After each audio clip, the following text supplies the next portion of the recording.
Welcome to another episode of POS, the podcast where we find the piece of shit and stories that you don't care about because it's in the New York Post and no one reads the fucking New York Post.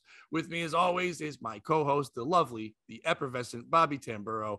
And before we kick it to him to kick to our guest, if you're sitting there, you're probably eating shitty, bland food because you're boring. You're probably a white person with potato salad. So if you need something better, you need to get Silk City hot sauce. Go throw it on all your shit. Go over to their website. They have tons of sauces. It's locally made in Vermont. They make all kinds of shit, all flavors from mild to motherfucking wild. It's crazy. I don't like hot shit, but they have sauces I love. You can buy the artwork on the front is killer. Jeff makes it all locally with his family. I think he makes his family work like slaves in the field. They don't employ anyone. He has a regular job. So you can feel the blood in their hands when they're making it. It's incredible. If you go to their website now and pick it out, you use the promo code POS, you save 15%. And remember, like we always say, and Bobby and I have to say this every week, even though they've never told us to say this, if you are a pedophile, you are not allowed to buy the sauce. Everyone else can have it. Now, a pedophile maybe could take it from your house, but you have to make sure they get receipts saying they didn't buy it, or you lose your membership there. But if you don't touch kids, you can touch the sauce. Jeff, once again, is like, you don't have to say that. They have money. I don't care. I'm like, Jeff, easy. We can't let them do it. We got to know. In different places, not like pedophile, like teenage, the ones that are older that you don't call pedophile. There's another name for them. If you diddle anybody under 18, no sauce for you. You deserve bland food. Use the promo code POS and use the last S for stop fucking kids. Bobby, introduce our guest. Yeah, Hillary Clinton eats babies. She doesn't fuck them. So when she said she had hot sauce in her purse, it was Silk City hot sauce. Yeah. Or adrenochrome. And throughout not only listening before we started the show, that comment alone, I now know I am the most gangster one on this podcast. I was a little worried going in. Let's meet our guest. Young people are calling. He's got lots of hoes calling his young phone. You know him. You love him. It's Mo Green. Mo Green. What's up? What is that? What was that quote from? It was me quickly realizing how many N-words were in the chorus to Mo Bamba by Sheck Wes. Oh, shit. And it's a lot because I had to edit them all out in my head quickly. But that's the song. You've never heard that song? Not without the N-words. Right, and that's why I was kind of like, "What? That sounds familiar," but I was like, "I didn't know it." You kind of, it's like if you read to me, Huck Finn, but they had no N words. I wouldn't know what you're reading. Right. Yeah. Who's this Jim fella? I never heard of him in history. How about Nice Jim? Like, Nice Jim is weird. Why would they describe the sailboat guy as nice? Anyway, he was very nice that entire book. What I remember, he was nice. I saw Mo's big beard and like urban comedy room background. I was like, oh shit. And then we talked about hobbits. We talked about what else did we fucking talk about? His love of Clerks. Clerks, that was what it was. Yeah, he knew an awful lot about Kevin Smith. More than me, who could be like, if they shoot a bio story of Kevin Smith, I could cover the fat phase pretty well. No, I've known Mo since he started doing comedy, and he's a guy. Mo is somebody you can have a conversation with about everything. I don't know if Mo always knows exactly what you're talking about, but he'll make you feel like he's listening to you, and that's always the great thing of Mo. Definitely. And Pat Oates is one of my first mentors in comedy. I remember I started in 2014, and I think 3 months in at Jokers Wild, they had a contest, kind of like The Voice. Yeah, you know what I mean. And they would just like listen to the jokes, and Pat was the first one to pick me. And at the time, I was fresh off of doing poetry, so I had a poetry cadence, kind of like slam style. But Pat just saw something in me and picked me. And you know what I mean? You had stage presence like a motherfucker. Like, I remember you went up there. I'm like, when I asked you how long you've been doing it, you were like, I have a background in other things, but I've been doing comedy 3 months. But you owned a stage. You weren't sure what you were saying yet, but it didn't matter. You were polarizing as fuck. Yeah. Pat pulled you aside and was like, hey, you've got great stage presence, but we got to work on your inflection. I've been married to my wife. Oh, you know what? That's not my cadence. That's not my poetry cadence. But that is very common in the urban poetry realm. And I purposely had a different cadence because I did not like that.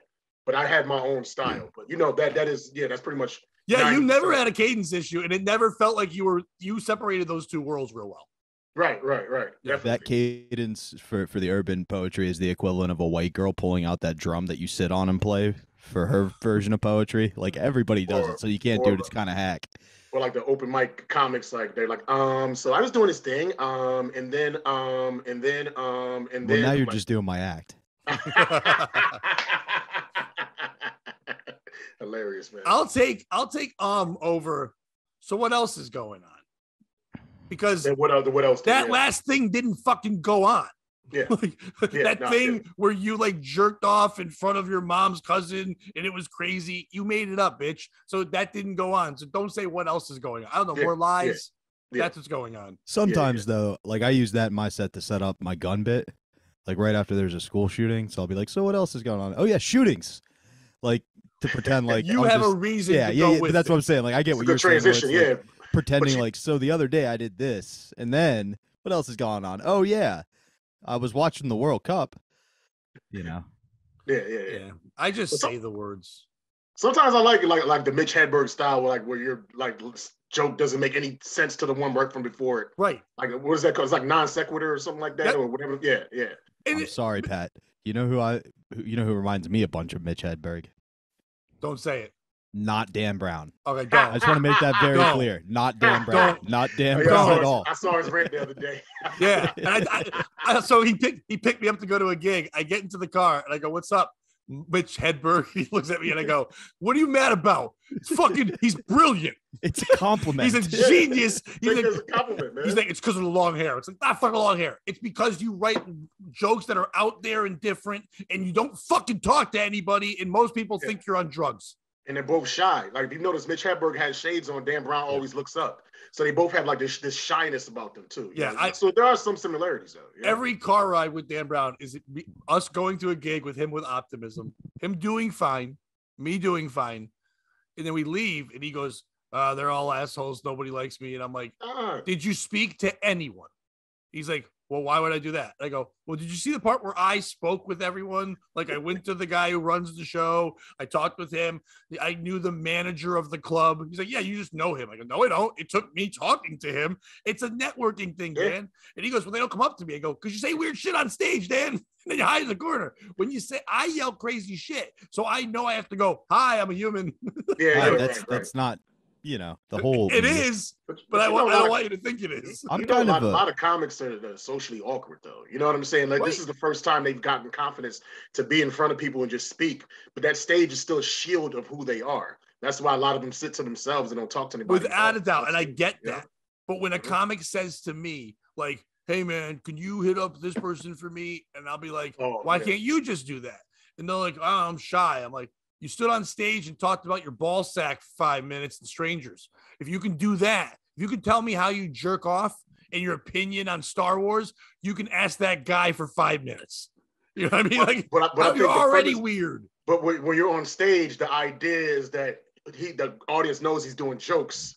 You understand? So they expect the weirdness. But off stage, they don't know how to do normal. Yeah, but you understand? They bomb at normal. Okay. And if I told that same comic to go hit on a girl, I'd agree with you. But when I said go talk to a booker or a guy who runs a show, he also knows you tell jokes. That's what you do.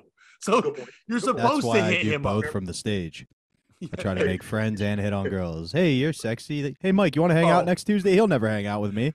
Bobby, I thought you meant that's how you get booked. You're like, yeah, I thought you were like, say, yo, book me next week, man. I got my veils.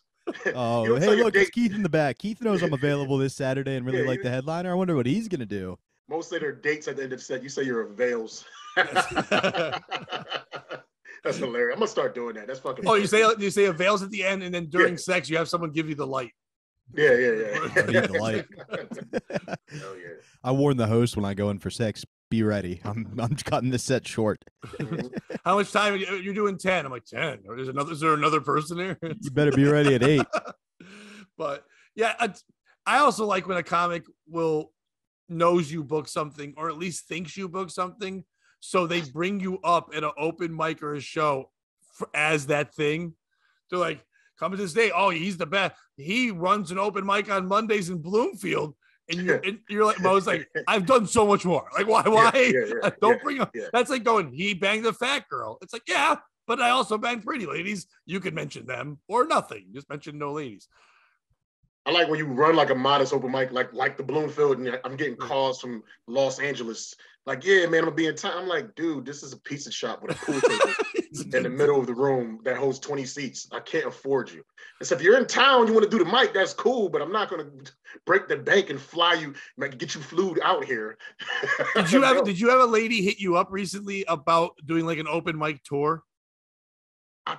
I think so. Like some black lady's like from Chicago or something. I think so. He hit me up 2 weeks ago, and she just brushed it off. Post open mic, and I'm like, I don't book anything, and also no. And she goes, oh, okay. It's like, I think you know what you're talking about. I think I don't know. I thought she was from Jersey, but she was like something like that, and I was just like, what? Well, she said she went through the CT Comics open mic section and just called. Like, why would you call the open mic people?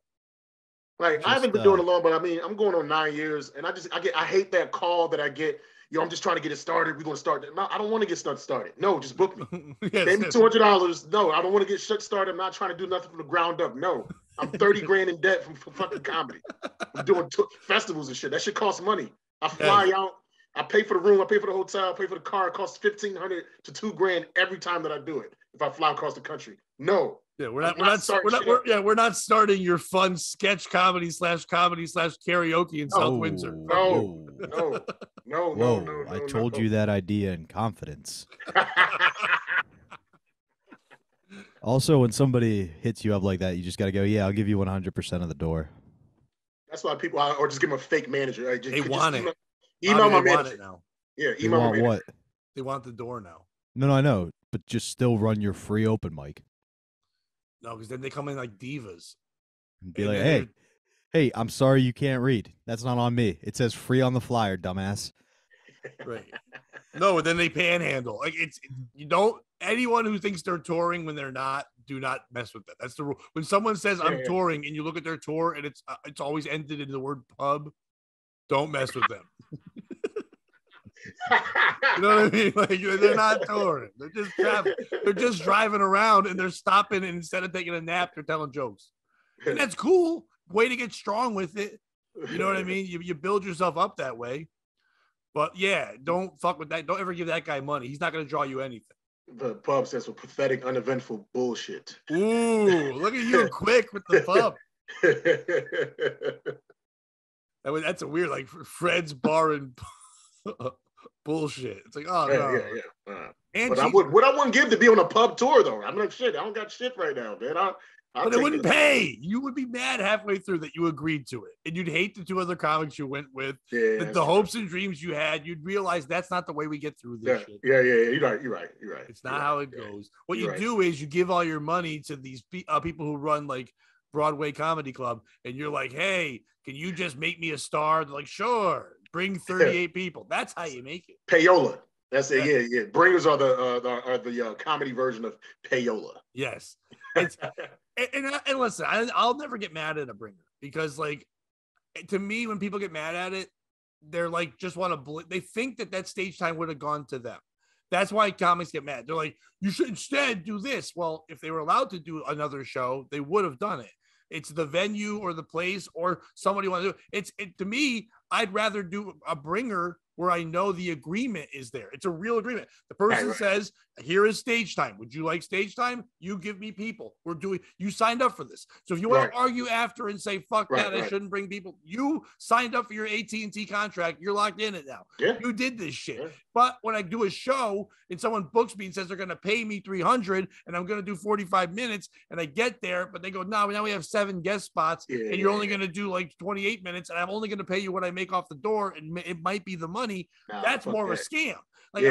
So I mean, a bringer doesn't really fuck you up as much, but young comics just think that if they can't get on a show, there's got to be a reason to blame for it. If you have the resources to do a bringer and you're new and you're not doing stage time, do them. If you can get 4 people to show up at a casino, I agree. You'll see a crowd better than you will any other place. You're not going to get on shows yet. It's a good test of your material. You also know that it's a sacrifice you're going to have to make, but you'll have 4 people at least saying you were funny, and you're not funny. That's nice to have 4 people lie to you. That's good. It's more for newer comics, so the bringer thing. I think the people that complain the most of the guys. That's not who's doing it though. I'm saying the people that complain are the 6 or 7 years in that should be getting booked at regular shows and they're not.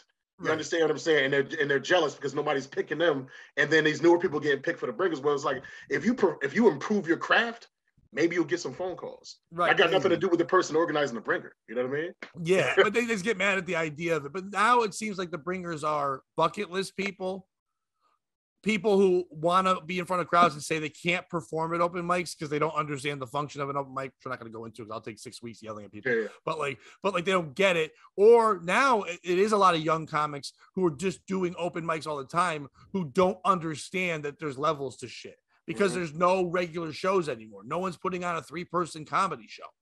You know, everyone's doing 7-person shows with a 20-minute headliner. So they're all allowed to go on there and do 8 minutes. So they don't know that they have to like grow 15 minutes and then grow 25 minutes and then grow 45 minutes. They're just like, no, I just do 7 and we all hang out. We all get pizza and we all smoke weed in front. I'm like, yeah, that's fine, but you're never going to get stronger or better. And you don't know what you're writing towards. We need to get more of those 3-person, 4-person shows back so these fuckers can learn how to grow up and to respect comedy more. October 8th, K&B's Comedy Club at Casey Ray's in Vineland, New Jersey. Me, Gino Bisconti, Kevin Dombrowski. 3 people. You should come out. Get your tickets at CaseyRays.com. Who's Casey Ray? Mo Green. The restaurant 15th. that they don't want to call the comedy club. Mo Green, October 15th at the Elbow Room with Todd Pop Steering hosting, Jason Marby featuring, and there's one more guy and myself. I'm closing out the show. So that's a 4-man show there. No, it is, but that 4 is fine. The Elbow Room. Zach Mack. Yep. Now you're doing the evil territory. Elbow Room, fucking the big switch, but you're stuck, I guess. I mean, listen, they give me the call, they pay me the money. I didn't know. You're right. No, you're right. You don't know the management. They're giving you money. You do the thing. They're giving you stage time. I'm just a hired hand, man. You know. Oh wait, am I supposed to do a Saturday? Of course. Manchester, New Hampshire. No, we're what else is going on? I'm in Manchester, New Hampshire, headlining at Chunky Cinema with myself, Dave Hintz, and Pat McLeod. Oh, nice. Yeah, that'll be a good show. They won't. Dave Hintz, you, Pat McLeod. What more could people want? I don't know Pat. But I can vouch for you and Dave's comedy. I've seen them both live. They're fine. I'll vouch for Mo's too because I've seen him on flyers with enough of my friends to know he's got to be funny. I'm amazing. They're not good. But also Manchester, New Hampshire is not fun. It seems far. Like Manchester, Connecticut is like close. Manchester, New Hampshire is like fuck. And when you said Manchester, I was like, yeah. And you said I had a lot of comics hit me up going, "Oh, can I get a spot on that?" I'm like, "Oh, you want to drive 3 hours for it?" Like, what? I'm like, it's not Connecticut, dick. And also, no, like you wouldn't get a spot. Isn't that by the sea? Everything's by the sea if you try. Manchester by the sea. Yes, Manchester. Isn't that where Casey Affleck killed a woman? Yes, there'll be one comic who calls it Womanchester. Every show I do up there, every fucking show, somebody thinks that's funny. No, it's 2022. Transchester. Well, you're killing it, dude. You know, there's like a comedy show or drag queen show called Transchester. There has to be. Of course. But the fact you did it, I appreciate Transchester very much. It's good, yeah. Yes. I've been doing podcasts a while, Pat. Well, I understand that, but you're also a promotional monster because there's literally people that are going to be using that now if they hear of it. And they're going to be like, you get sold. You see all these Transchester shows. You're like, can I host it? I made up the name. Copyright it right now. We won't put this out for 48 hours. So, but they're like, you're not a tranny. He's like, well, my name's now Mo Penis Green. Is that fine? I got Mo Penis in you.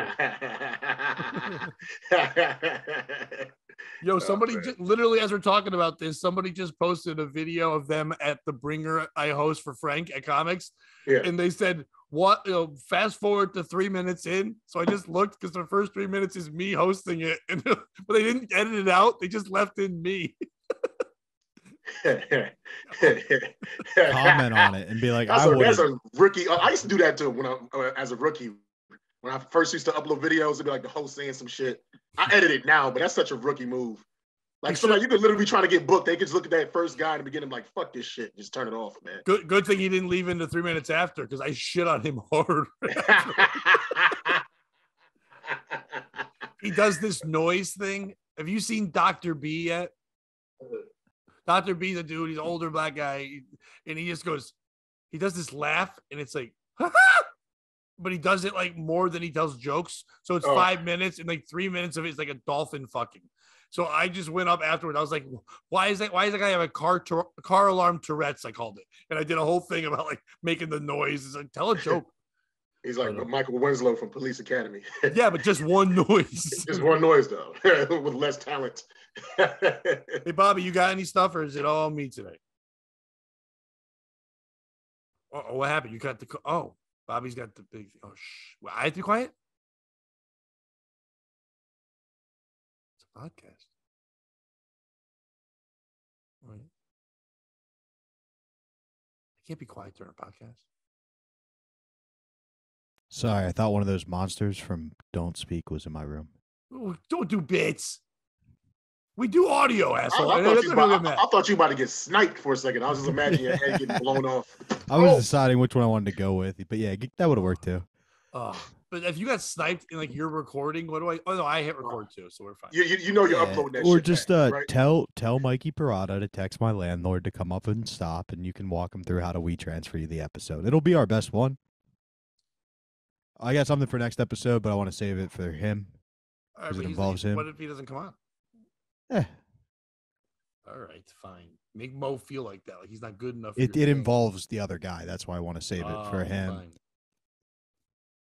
What else? What happened this weekend? Oh, I got plenty of stuff. Oh, I got stories. I just wanted to know if you had anything goofy. Honestly, we're good. Cool. Maybe at the end. Maybe we'll hit him with a Gattaca at the end. All right. So Mo has explained to you before. I read these stories. We usually get them from the New York Post. New York Post is right now the worst newspaper media thing in the world. At this point, 90% of the stuff I read, some lady or guy literally watches TikTok or YouTube and then writes an article on it. Like that's not even news anymore. It's insane how bad it is. But I like the fact that they're doing it. I don't want political shit, but it's nice to know that somebody's making money for going to journalism school and then never using their degree and just literally watching TikTok. All right. So our first article is groom who left bride at altar found offers no apology for heartbreaking move. So this dude in England, and of course they always go with puns at the beginning. Every one of these articles goes with a pun or a saying, and they went for better or for worse because it's a wedding. They're assholes. The groom who left his bride in the altar on the wedding day has been identified, but he's not offering any apologies for ghosting his brokenhearted fiance. Caleb Norton, a 24-year-old police officer, was contacted by the Sun, but did not explain why he ditched Kaylee Steed, 27, and vanished from her life. He's like, I don't want to talk about it. I don't want to talk the article, Norton said. Meanwhile, Steed, who carried on with the day, she was stood up at the altar, but still had the wedding and had the reception and took the pictures and did the cake and did everything in what must have been the saddest day for everybody. Fucking yo, that had to be insane. They do like a stunt husband or like CGI, like a guy. Yeah, like hire a guy. There's got to be some horny guy in the groom party who was just like, I got you. I'll do this. I'll marry you for real. I don't care. I'm alone. Like, that's almost worse than like when a woman like married the Eiffel Tower. You know what I'm saying? Because at least the Eiffel Tower was there. You know what I mean? It didn't stand her up. Imagine the Eiffel Tower stood her up. So, yeah, I'm out. So she did they took all the pictures and everything. I wish there were signs that this would happen because I would have had a reason to back up the decision, but there's not. To be honest with you, it was really heartbreaking, but I thought if I start crumbling now, and then she's like, no relationship is perfect, but I honestly did think we were each other's person.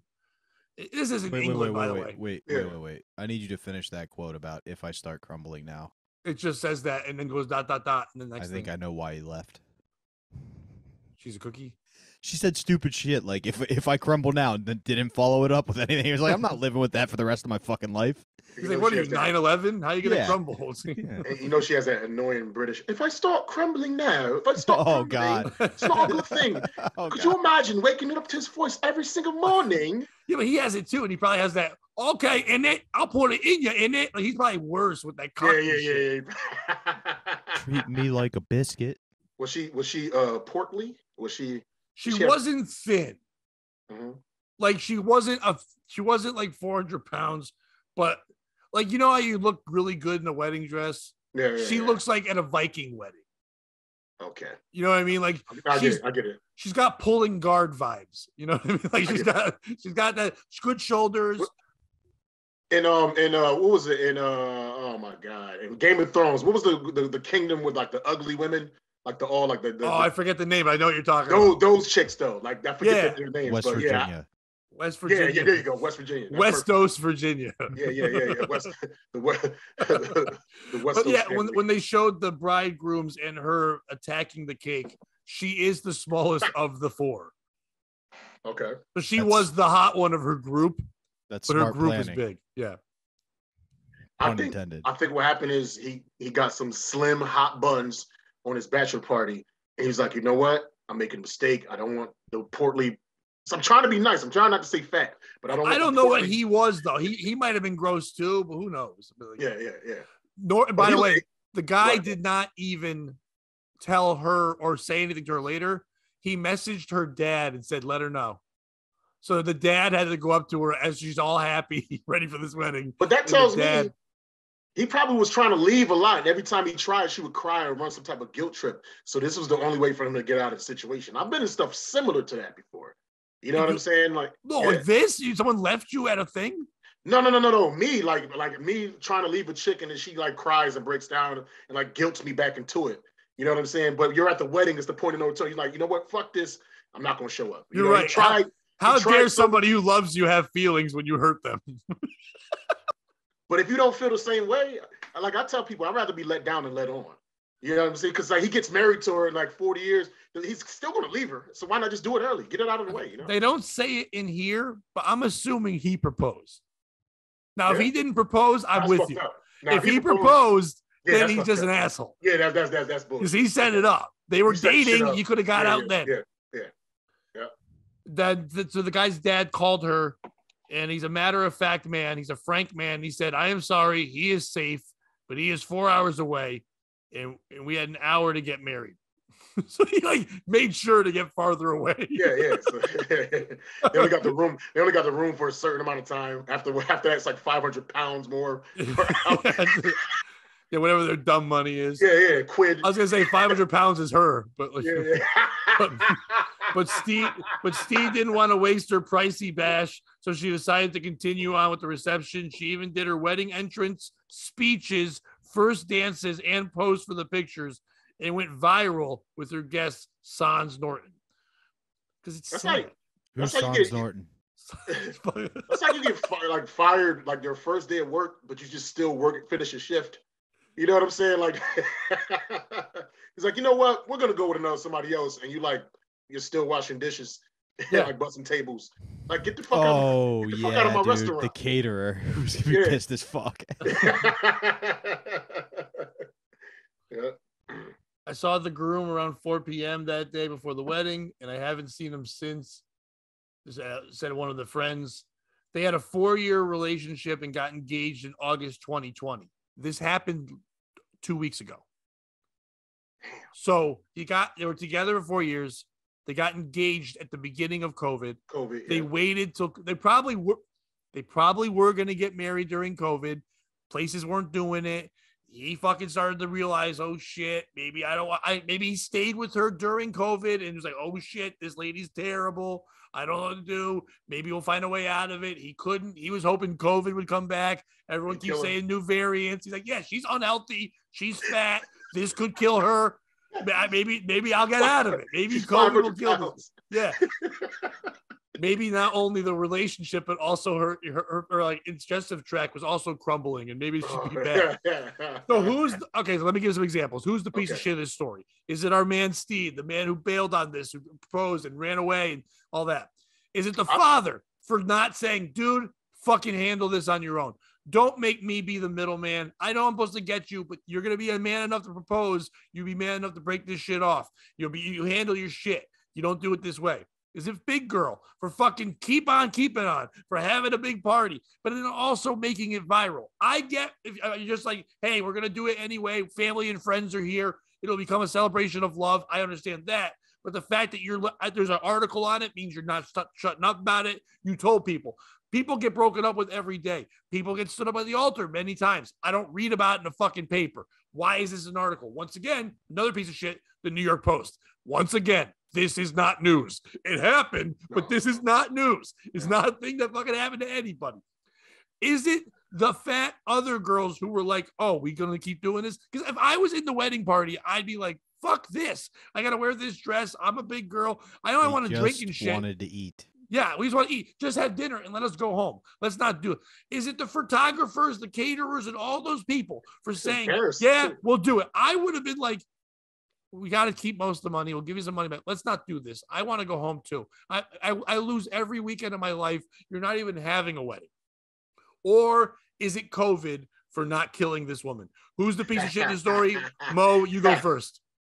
I think the piece of shit is the woman to me, because women are supposed to be like ultra like sensitive and intelligent, and they're supposed to be able to read our feelings and know what's going on. But they always conveniently lose that intelligence when it comes to the guy not being interested in it. It's like the fact that I'm sure he probably didn't fuck her in like 4 weeks. When he stopped hitting it, that should have been the clue not to get married. He wasn't doing it to preserve the sanctity of the vows. No, he was doing it because he didn't want the fat pussy anymore. Yep. Okay, so but you got to remember what love does. Love clouds your mind, right? So she could have thought, if they really weren't banging for a month, she could have thought, oh, maybe he wants to make the honeymoon extra special, almost like it's the first time again. Like, you start to think positive. Why would you think negative? True love is not one-sided. It's mutual. True love. Right. It's a mutual. It's not just like, if I only love you, but you don't love me, that's not love. And understandable. But that's more obsession. You know? You are right. But once you propose and make a special day to celebrate your love, that other person is going to believe it. You are right. Most times women are more sensitive. I've been in relationships where I've been the more sensitive one. It's people. It's not always gender. Right. But you're right. And a lot of times that is the case. But the more sensitive person usually is also going to be a little bit more trusting, especially if the other person is lying. So if that guy is saying, I love you every day, and I can't wait till our big day, and hey, my family's coming in. Yeah, I got my tux. Yeah, we got the caterer. Yeah, I met with the DJ. Why would you think he's going to leave? You know what I mean? I give her credit for doing her thing and still having the party, but you're right. Yeah, I don't like that she made a huge deal about it. That's all I'm saying. Like, I don't knock her for being deceived. That's not her fault that she was deceived. That's not her fault. It's just how she reacted afterwards by still going on with the ceremony and having this like fiasco and spending all this money and holding all her friends and people hostage, knowing that this just happened. Call it something else. You know, just call it a party. And if we read in here somewhere that he was with another girl or he was talking shit, he literally, when they contacted him, he said, I don't want to speak about this. So he's being a gentleman and not saying anything. She's saying shit, which makes me feel like she was probably the one that was always kind of an asshole. And he's just like, I just can't do this. You don't give me a chance to talk ever. I got to go away, but I'm not going to be a dick. I'm not going to talk shit. Let's just shut up. It's embarrassing to all the family, but let's shut up. And she's like, nope, I'm letting everybody know. New York Post, get ready to write an article. Podcast, get ready to talk about it. See? So you answered it. He was trying to like have a clean break and not talk about it or whatever. She made a big fiasco and still had the ceremony. So she's very egotistical to go through and do that. Did not want to take the loss. I get saying it's her. Bobby, who do you got? It's like punching a boxer after you lose. Like, they hold up the other guy's hand, and you still punch him in the face. But that goes viral. Yeah, that's true. You know what I mean? So like, that no one's watching boxing anymore. Good point. Bobby. You know, nobody loves to blame a white woman melting down more than me. Right. But I think in this instance, the money's been spent. All your friends and family are there. You really got one choice. It's either you can melt down and cry, or you can be like, all right, yeah, we're going to play the music. Let's dance. Like, maybe skip the ceremony, but I get it. Your head's a little blurry and whatever. The friends and family, like, if that's your daughter and she's like, all right, we're going to go on with the wedding. You're like, all right, as long as you're not going to kill yourself, we'll do whatever you want to do today. So I get them playing along too. The guy got cold feet. I don't like English policemen because their names are Barbies or Bobbies, and that's my name, and that seems kind of like appropriation. You know, your name's not Robert, don't get called Bobby. But, you know, we've all been in a position where you got to get out of something and you can't just be straight with the person. I think I've told the peanut butter edible story on this podcast, right, Pat? I don't think you have. All right, then I'll do it next. That could be my POS contribution. Okay. But it's the Parliament in England for me. And the reason why is they passed a law that took away all the guns. Citizens aren't allowed to own guns in England. Now, I grew up in Memphis, and then I moved to the sticks of Pennsylvania. And in both of those fine places, if a gentleman tried to pull this stunt, we would do what's called a shotgun wedding, which is where you, the groom's father, who got the phone call, and then the groomsmen would go grab their shotguns, and the wedding would happen. You get what I'm saying, Mo? Yeah. It's England. You can't have guns. You can't make shit happen, which brings me to my next point. Protect the Second Amendment, guys. Shall not be infringed. I realize Mo doesn't know me well enough that with this beard that I'm joking. I'm 100% joking. So now I know you don't want to get married, but today you're definitely gonna get married to my daughter. You done did the deed. Or you're gonna lose that penis, become a transgender, do a show in Transchester. Transchester, call back. And all too bad Mo Green already stole that joke, dadgummit. Okay. The piece of shit is not her. I agree with everything you said, Mo, but in my mind, like Bobby said, you know what? Own the day. It happens. I relate that to being a comic when someone said to us the show is going to be sold out, we get to the thing, we're headlining it, and 2 people are there. Speaking and you're like, which, this Friday, I'm with Rich Carucci. Exactly. You never know what's going to happen at a steamroller show with Carucci, but like all of a sudden he's telling you it's going to be packed. We always pack it out. And then you get there. He's like, I don't know what happened. I guess all the firemen were doing something else. Like, you don't know. And 2 people are there. Now you got 2 choices. You act like you go, fuck it. Just, can you please at least pay me? I'm going to go home. Let's cancel the show. Or you go, we still doing this? I'll tell jokes to 2 people. Let's have fun. And most of us, I know Mo, we would tell the jokes because we already drove there and we want to do it anyway. So she already paid the money. She already got booked for the gig. She was headlining. She's like, fuck it. Now I'm not co-headlining. I'm headlining my party. And I look at it that way.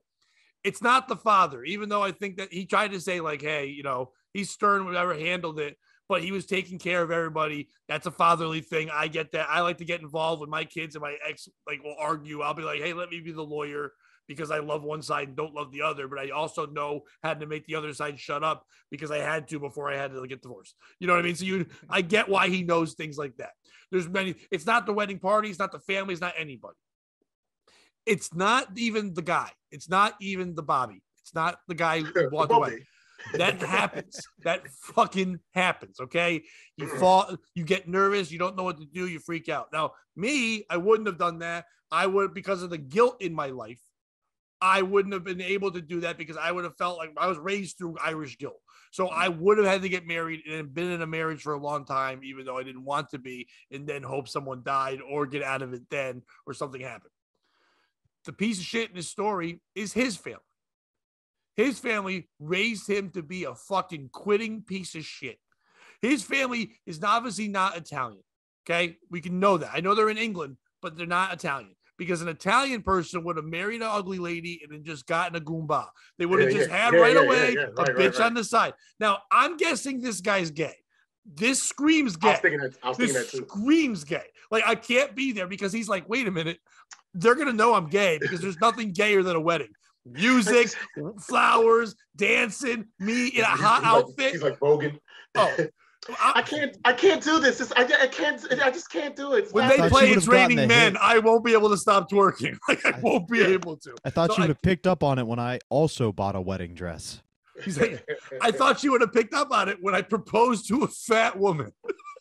That's a beard, yo. So, but anyway, I'm guessing there was some, yeah, that's what it was. His father was like, I thought she would have got the hint because they get pegged every time, like for foreplay. Not even for foreplay. That's the extent of it. Yeah, that's it. That's how it ends. He's never ejaculated. Yeah. When he found out he couldn't wear the garter, he was like, fuck you, I'm out. Every time she asked him to eat her out, he was like, no, it reminds me of my sweaty hat at work. Yeah, but I think it's the family because they raised the guy not to handle his shit. If you're gonna quit. But you go up to people and you go, hey, I'm sorry, tomorrow's not happening. What do we do? I'll tell my family. I know it's not like an asshole, but I'm out. I don't want. We went too far. We have to cut it off here. We can never speak again. I fucked up. If we go any further than this, there's no out, and I want an out. You know, I'd rather do it now than do it 2 weeks from now. You know what I mean? So I get what he was doing, but he didn't have the balls to do that. So he just made sure he was 4 hours away, which is funny because back in the day, you could just lie and say you're 4 hours away and hide in your tool shed. Now with phones and GPS, you got to actually go 4 hours away. They'll find your ass. Or what if, you know, in his gay lifestyle, he contracted AIDS and he had to have sex with her on his wedding night. He was actually doing her a favor by not giving her AIDS. I like how a lot of times, Mo, you are very current, but when it comes to gay people, you're always giving them AIDS. It's always 1991. They still get it the most. You can just get a pill like if you have a fucking not working dick. They have AIDS pills now. That's true. That AIDS, bitch, I said that AIDS, the Truvada is like the birth control for gay guys. I'm on the pill. I'm on the pill now. So I'm okay. and if that dude's not gay, I'm sorry, but that doesn't explain why you would. It's fucked up what you did. I don't know who proposed. They're leaving that part out. If she proposed, then I kind of get it. Even I'll be more on his side. But if you fucking agree to do something, you had a big day. Be a man. Be a man about it. This person loves you. They want to spend their whole life with you. I give her props for handling her shit. But man, anyone who dates her next, oh man, you are gonna be scrutinized, analyzed. I mean, maybe analyzed if that's what they were doing. He should have just married her. Went through it for like a month and then get the divorce. No, he should have just married her and realized that he was just scared. I'm guaranteeing, and we're all making jokes. What happened was anxiety, stress, freaking out. Maybe my job's not good enough. I don't think her parents think I'm good. Maybe she doesn't think I'm good enough. Maybe I shouldn't be getting married. I'm not ready. My shit's not together. I'm English. I don't even have teeth. The queen just died. I don't know what to do. Where's my savior? Charles is in charge? Nobody, by the way, I've never thought of saying Charles in charge. So right there. That's actually fucking brilliant. King Charles in charge with Scott Mayo in the Scott Mayo. With all that happening in this man's life, he didn't know what to do. He freaked out and he ran away and he did the wrong thing. But in his mind, he probably thought it was like one of those fucking romantic movies that at the end, Julia Roberts runs up and goes, let's get married anyway, or let's just work it out as a relationship. But no, you've just ruined everything.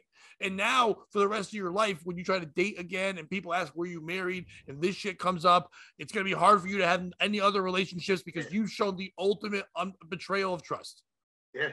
Two it's questions. Like, Go ahead, this is kind of personal, but like the person I dated somebody and like literally they had a baby, but the baby like passed away the same day that it was like 4 hours after that baby bailed on you. No. I'm trying to be nice. So like it's kind of like that situation. You get married and you lose your marriage the same day. Have a baby, you lose the baby the same day. So anybody who you meet in the future, that's some shit that you always have to deal with that person. So it's a little different. They lost something. They lost something the same day. You know what I mean? Dude, you lost a child that was living inside them. They didn't lose a marriage they can get divorced out. You can't divorce your baby.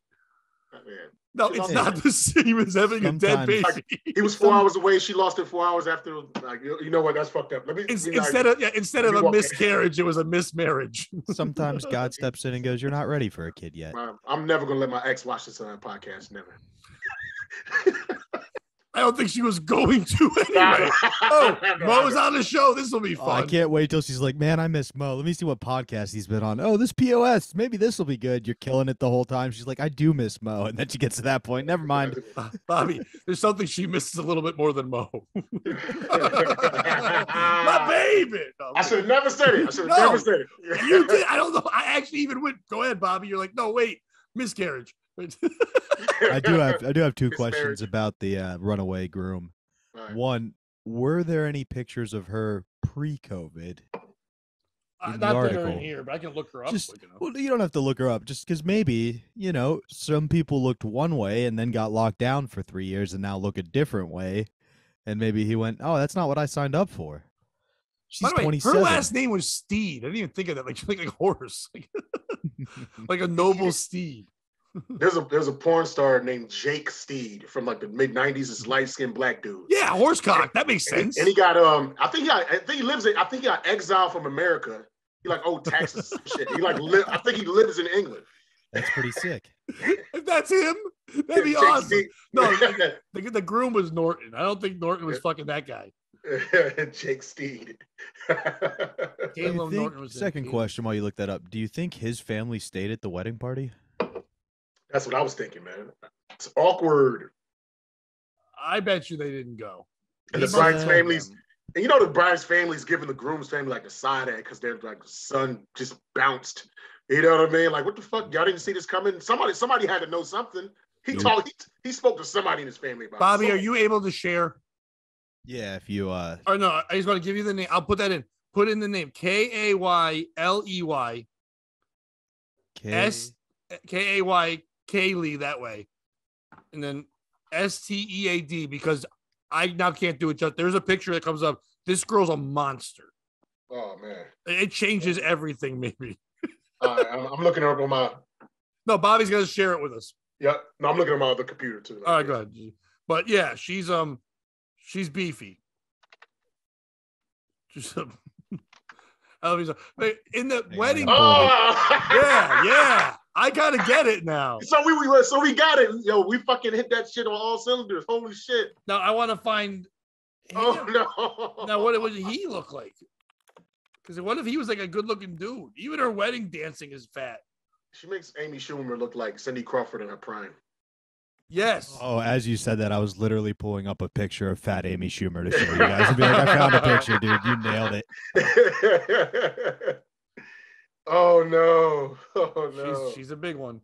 But no, I can't find him. But she's a 10 at swingers parties though. No. Why would that be a swinger party? You can't swing that. It would break a swing. The swing would be broken. Okay, wheelbarrow party. Well, Caleb Norton was a younger guy. Oh my God. So how's the guy look though? I'm looking right now. Oh, okay. He was 3 years younger. So okay.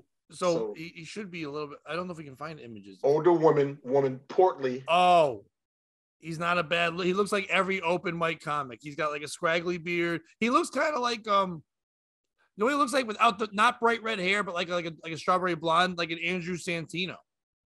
Oh, what's his name? Caleb. So Kallum Norton. Caleb. Okay. He's not like but he was slumming it. He was slumming it he looks like all English guys who like soccer. Hooligans. He's not bad looking. He's better than her. Yeah. No, she's definitely batting out of her league. So I get it, man. Yeah, I know that. Now he's a good guy. Oh, come on, we know. Come on, look at this. We know it. We know what it is, man. Love has all shapes and sizes. I'm not trying to be an asshole. You can love people that I know. I joke on stage. You can love fatties. I'm not saying you can't. I'm just saying. But a lot of times when you see that situation, you know what it is. He probably was in debt, finally got it paid off, and he's like, man, fuck this shit. I remember when I was just getting out of college, and I didn't finish college, but my friends were all getting out. I was playing rugby. All my buddies were there. Everybody was getting married by the same time. I was going to a bunch of weddings all the time.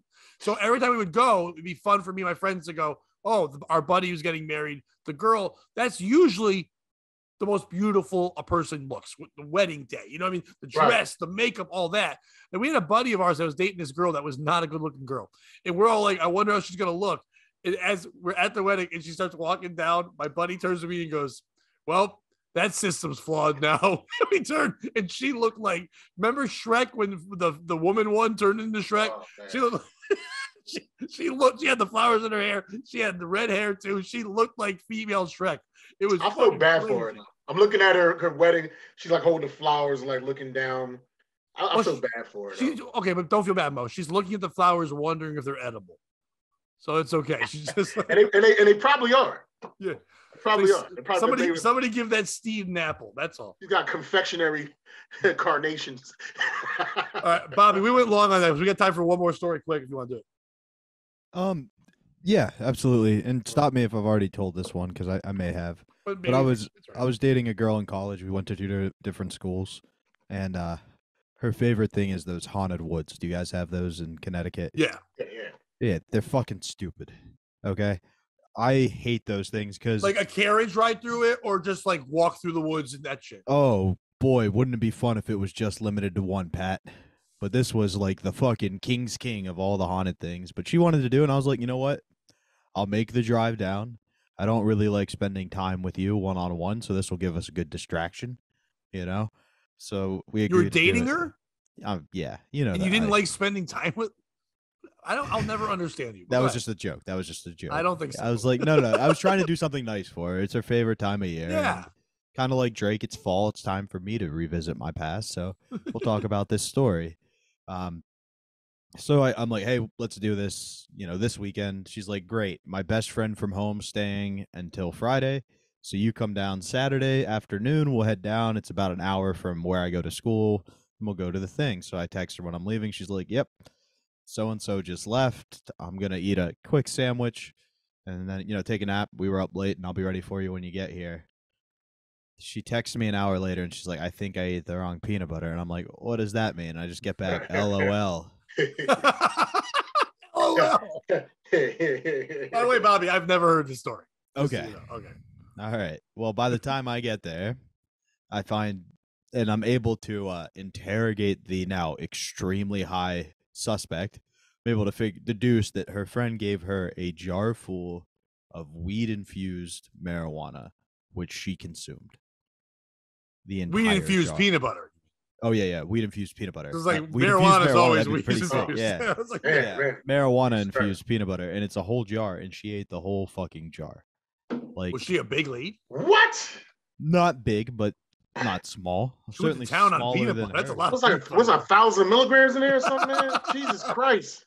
I don't know because it was again homemade, so who really knows so you what have the no idea, dosing you on just- that shit is? Yeah, It's and like the equivalence of black people when they make Kool-Aid with sugar. Yes, exactly. We don't measure. You just Pour it in, Is that grape or berry? I put both in. sugar flavored. Jesus Christ. But so it would have been at that point it would have been okay if there was some for me to kind of get on her level.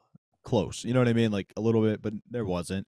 And she likes scary things. I don't. She was going to be the anchor through this whole forest. There was a maze. There's like a haunted house you got to walk through. There's a ride. And now she's gonna be terrified. No. Oh, she's no. she's fine. She's fine. Oh. She doesn't give a shit.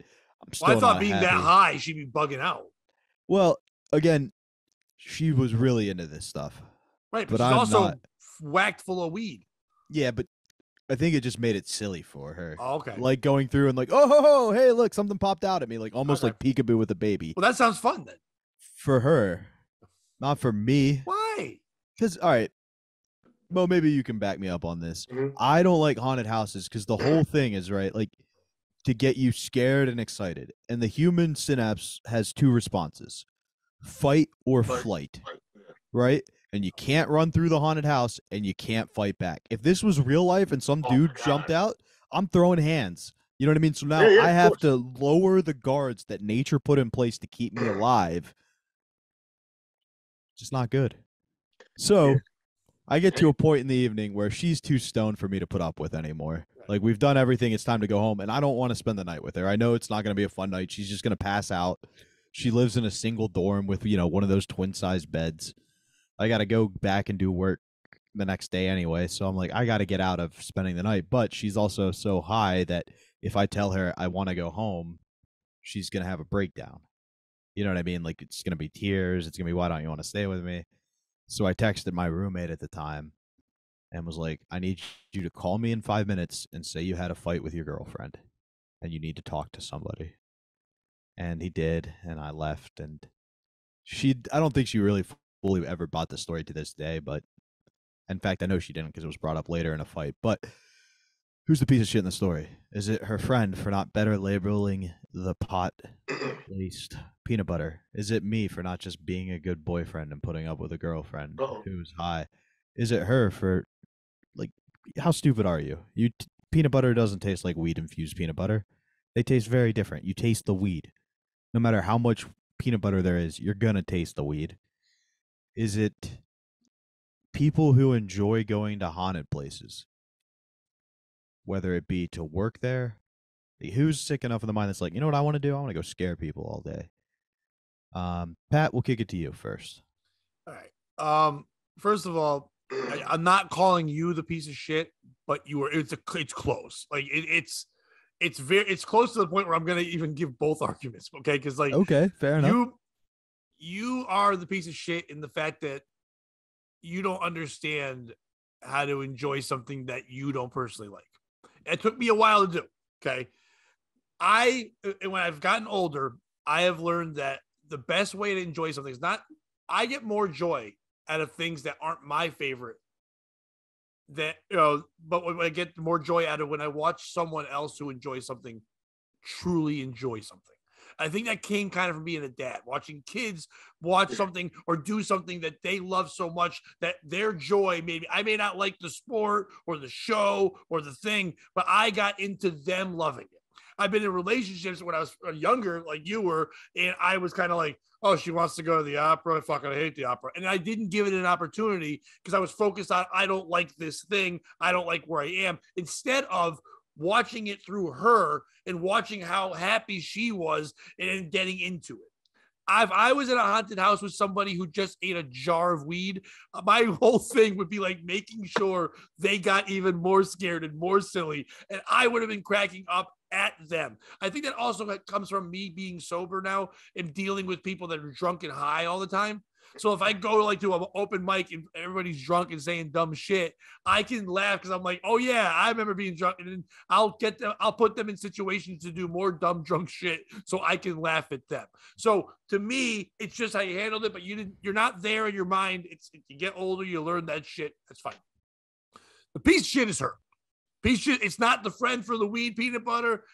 She knew she had, even if she didn't know it was weed peanut butter. Who the fuck eats a whole jar of peanut butter before you go walking around? You're gonna have dry ass mouth. You didn't even say she made sandwiches. This isn't PB&J. This isn't like a bacon and banana deal. She's not putting anything else. She's just scooping. She was just going hard, which means that sounds to me like somebody who already was high anyway, because that's munchies. I did that back in the day when I had no food left, and you said, "Oh, I got peanut butter and a spoon. I'm gonna try to find some Hershey's chocolate syrup, put that in there, do something." Or she was about to have her period, which wasn't gonna be a good day for you because that was some peanut butter eating. I don't know what the fuck she was going down with, because obviously maybe it's you because she knew you wouldn't buy her food.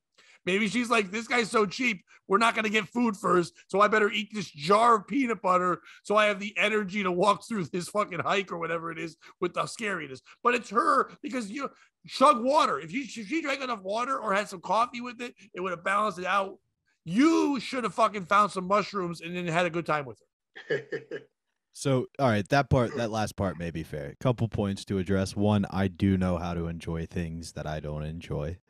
I did many times in that relationship, like when I gave up front row tickets to see Jay-Z and instead saw some wannabe cocksucker named Jeff Magnum use a guitar string and an axe as a fucking instrument or something.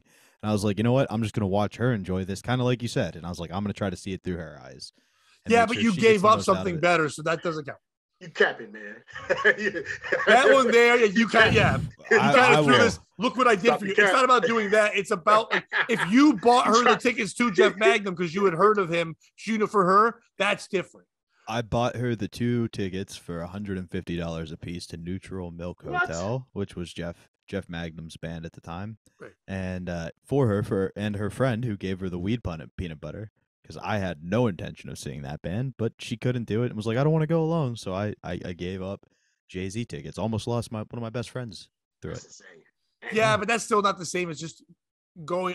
No, it's awesome what you did. I'm not shitting on you. What I'm saying is I'm just talking about enjoying the moment of something. And like I feel just good. Literally going somewhere, like going to the store, because you're like, can we stop at this store quick? And then even if it's not a girl, it's a friend of yours who's like, hey man, I love shoes. I'm a sneakerhead, and I'm not. But watching that person like break it down. Can we just stop at this daycare real quick? I love kids. Yeah, man. I love kids. I love them. They got all kinds, yo. Did you know there's like 7 kinds of Asian? That's fucking crazy. Like I didn't even know. I thought there was 4.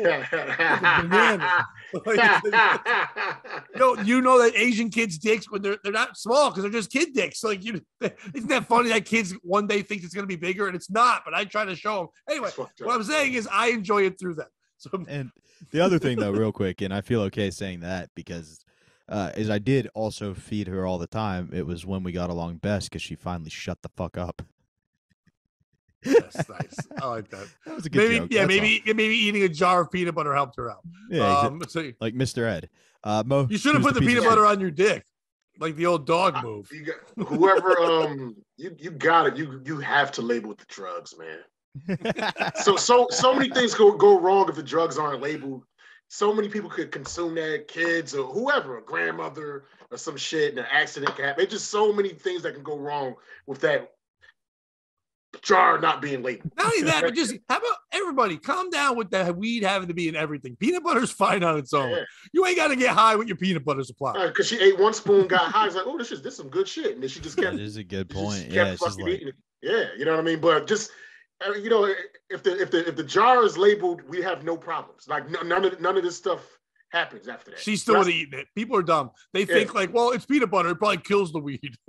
Yeah. So we do science. Because you kind of covered it a little bit, but yeah, I would just you have to label the drugs, man. There's just no way around that shit, man. You know, period. That is very true. Both have brought up great points, but for me, the real piece of shit is Jason's Woods. Okay. Because like who works there? If you work at Jason's Woods, you should be on a list. The CIA should be monitoring what you buy, what you do. Because basically, what you're saying is, I get that I'd get in trouble if I was a serial killer. But boy, would I like to get as close as I possibly can without getting in trouble. Like, not good people work there. Listen, not everybody's Eli Roth, who can just write down in a notebook the worst thing ever, but then somehow convince people, oh, it's just Saw, it's a movie. Dude, that guy thought all that shit, created the fucking scariest thing ever, but then because he wrote it, smart enough to write it down, he got money. Sometimes you're a serial killer, but just you don't want to be. So you just don't do it. You go out in the woods and you fucking do it without killing. Like, you know what you should do? Let's go put those ideas out there so other people can do it. Patrice, he touched on it. He's like, the difference between like serial killer psycho people and people that don't do it is that people that don't do it, we have this chemical in our brain that prevents us from doing that shit. Like the natural pill that's inside of us, they don't have that. And so they go do it. We all have the propensity to be fucked up, but the majority of us have the ability to stop that, from going to that level. You understand what I'm saying? Yeah, absolutely. But I feel like, all right, if you were married, right, and you knew that porn led you to cheat, you wouldn't look at porn. Don't work at the murder shop. It's just gonna. It's like tempting yourself. At some point, you're gonna slip up. Yeah. Nah, you'd watch porn. I do too. Because you'd be able to blame. But then you'd blame the porn in your addiction. That's the new thing now. That you can blame the addiction. It's not my fault. It's in my DNA. My grandfather loved porn. My great grandfather loved porn. It's like, bitch. Either I watch this porn or I get the cheeks in real life. Like these are the options. Like I need one thing, baby. God damn. Well, a lot of times the porn for me was when I watched more porn when I was having sex because there was times where just like I got bored and I'm like I got to think about somebody else. And your girlfriend, she can't be everybody. One day you want a Puerto Rican midget. Your girl's Asian. You know what I'm saying? Like what do you mean one day? Every day, Pat wants every day. Are you kidding me? A sassy midget? Are you fucking kidding me? One day you want a Puerto Rican midget. I wasn't done. The other day you want a BBW nurse. You know what I'm saying? The other day you want an anorexic nun. Yes. Like every day my taste changes. Man. You know 2 out of 3. I would take the day off where the fat person was there. And I would with a nun. BBW, more like BMW. They are monsters. Yeah. No, Astrovan. I'm not putting it in her Astrovan. You need Astro Glide for that Astrovan. You do. I keep forgetting Pat is the king of comebacks, man. King of fucking comebacks. Bobby, man. Who's the piece of shit in your story? Jason's Woods. It was really that. I thought you were kind of joking. No. I really think that if that place didn't exist, we could. Yeah, but if they didn't do it, other places do it. You mean all haunted woods? Yes.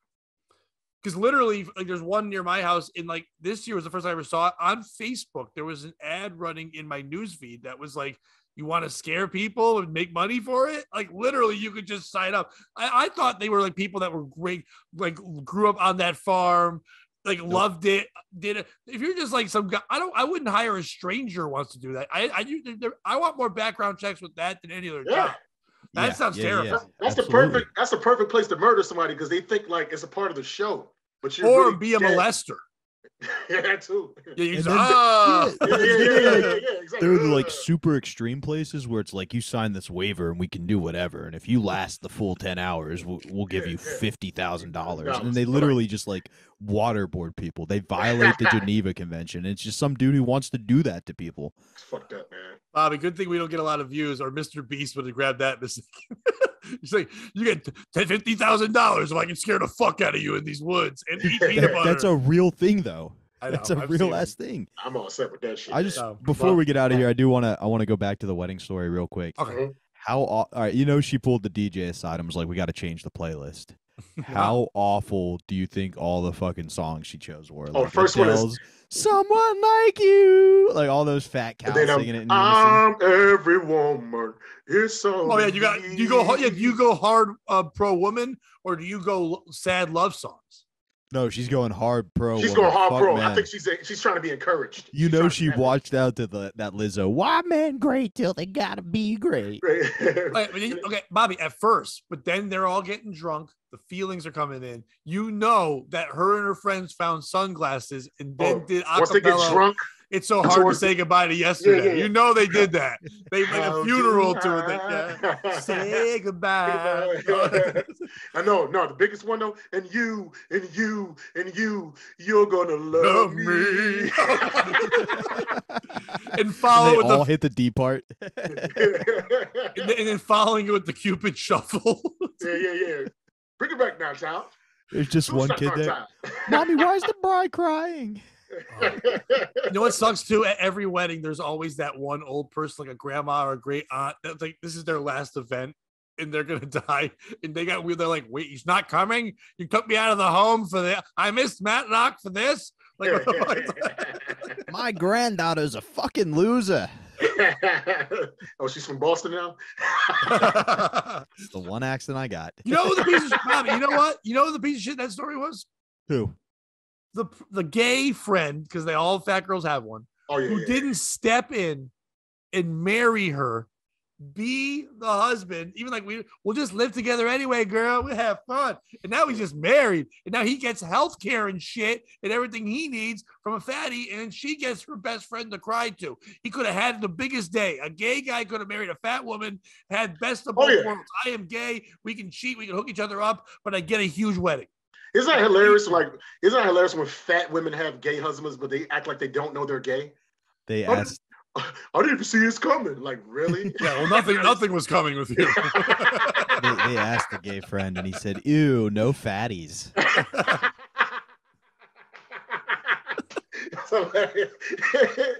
mean, it's already got a pussy, but now it's huge. Lose a couple LBs and try again, sweetheart. Oh Mo, thank you so much for being on. Tell people where they can follow you and all that shit, man. Comedian Mo Green on all platforms. That's it. All platforms. Nice. If you guys get a chance, check out Mo, man. He's a fucking beast on stage. He's hilarious. Yeah. Bobby. Thank you. Mo, this was awesome, man. I laughed the whole time. I really appreciated it. This Thursday, I have to correct everybody on the dump. I said I was at the Allen Theater in York, Pennsylvania. It turns out somebody from York was watching and called and was like, "We don't have an Allen Theater, dude. I don't know where you're performing."